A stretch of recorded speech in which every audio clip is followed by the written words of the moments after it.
Hey Rhona, how you doing? I'm doing great. Excellent. So, tell us AI hiring interview policies. What's going on? Yes. So I've said it for a while. We're in the bot versus bot era of hiring. Look, we're using it. We're excited about using it. At least HR tech vendors are. Candidates are as well.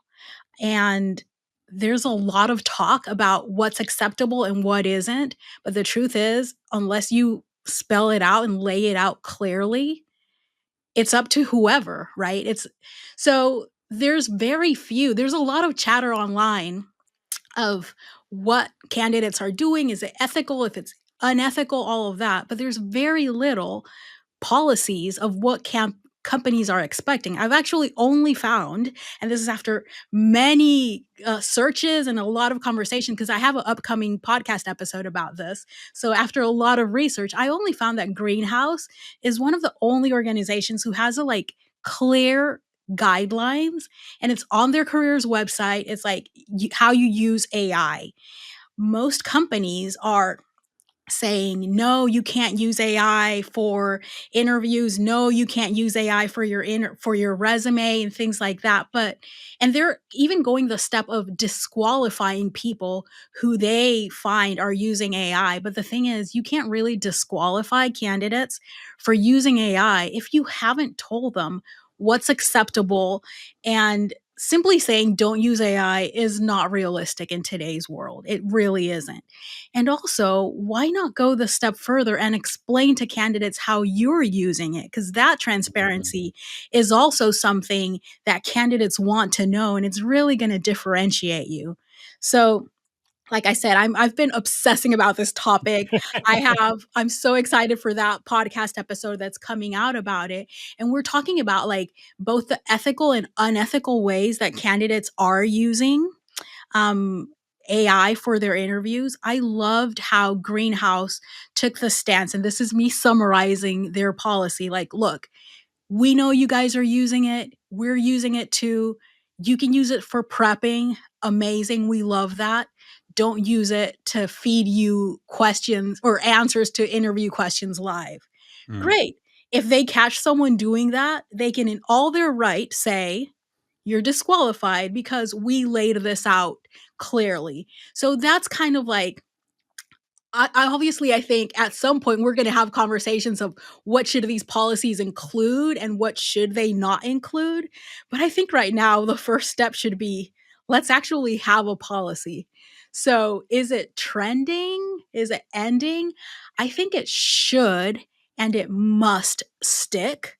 Without clear, realistic guidelines, we're really heading into muddy waters, like where there's going to be bias, there's going to be inequity, there's going to be a lot of confusion because a lot of what I read of people's solutions to candidates using AI is really taking us back years and years of what we've already done.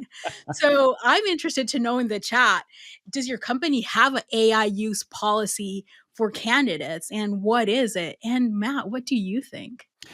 Before I tell you, shout out to Tom there for his very kind feedback about the show. Hi Tom, how are you? Good to see you. What do I think about it? This is yeah.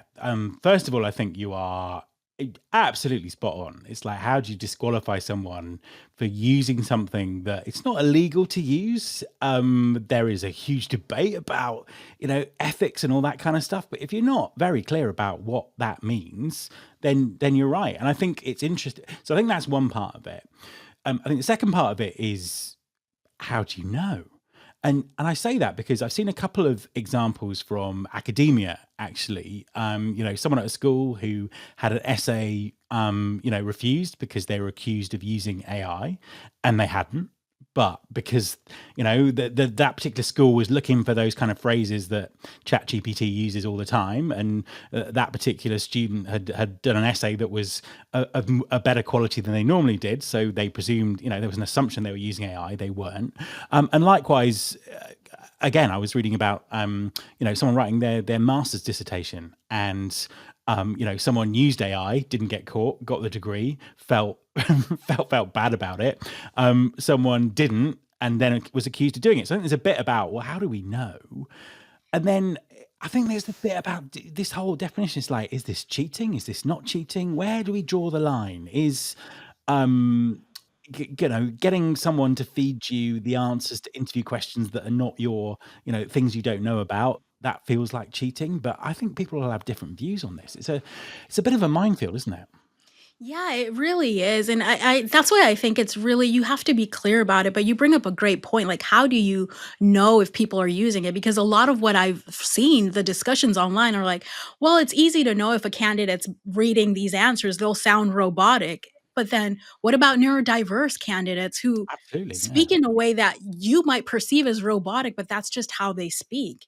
And like you said, we can see anytime someone posts like, oh, anytime someone uses this in their post, I know it's ChatGPT. And so many times I felt like ChatGPT came to steal like my emoji use. Like, go back to my post from Yeah. 2019 and I was using the emojis. And ChatGPT no one can stole ever it. use the phrase "let's dive in" ever again because it's instant Right? ChatGPT. And then every one of my podcast episodes used to start with like blah blah blah intro and then let's dive in. Now Yeah. I can't say that. Exactly, exactly. And also we just, we get to this arms race point where everyone is using better AI to catch out everyone else's AI. So, fundamentally, I think this is trending in terms of people need to define what they mean.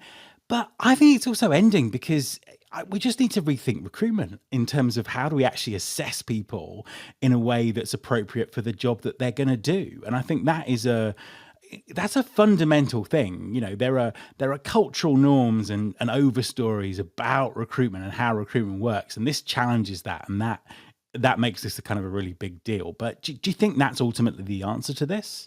Yeah, that's really the answer, and it's funny that you positioned it that way because in everything that like, that's how I wrapped up that episode that I was talking about, saying, at the end of the day, you really have to focus on how you're evaluating people and not so much on how people are showing up to interviews. I gave examples of things where this had happened, standings for interviews. I work in tech. That's where I recruited the bulk of my career. That has been happening for a while, way before AI. Like, I had that happen for in-person interviews, and I'm thinking, "You're absolutely not the same person that was here." Like, I'm not, like, come on, guys. Yeah. But that's been happening. People are going to do it. So you really have to double down on how you evaluate. Absolutely. I remember back when I had a proper job. I was running a digital team in an agency, and we had we had a freelancer in who'd come from a very reputable agency to come and help us with a particular technical problem that we had. And he was kind of working away, and then we looked over, and he had the kind of the how-to manual in his desk that he was pulling out and reading because he didn't actually understand what he was supposed to be doing. And that he would have got through whatever face-to-face screening process that agency had, and all this kind of stuff. So as you say, it has been happening for a really for a really long time.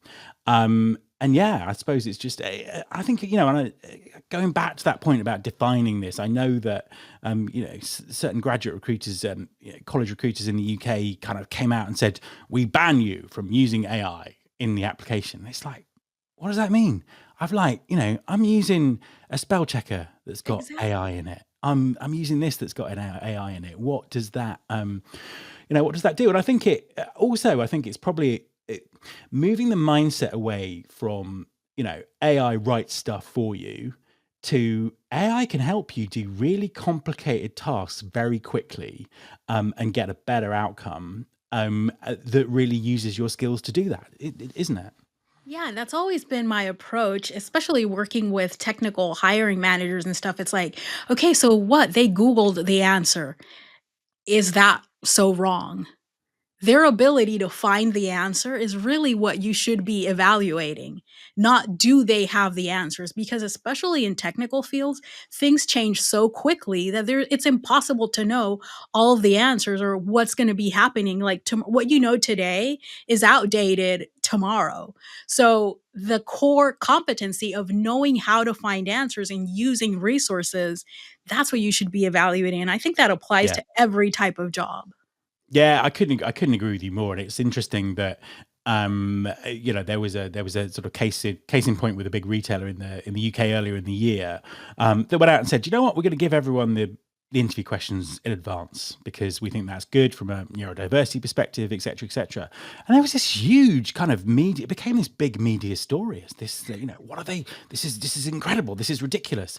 And again, it's that ingrained view about how people think recruitment should work. And I think this AI thing sort of plays into that. And that's why it sort of stirs up so much commentary and emotion. It's, interesting times.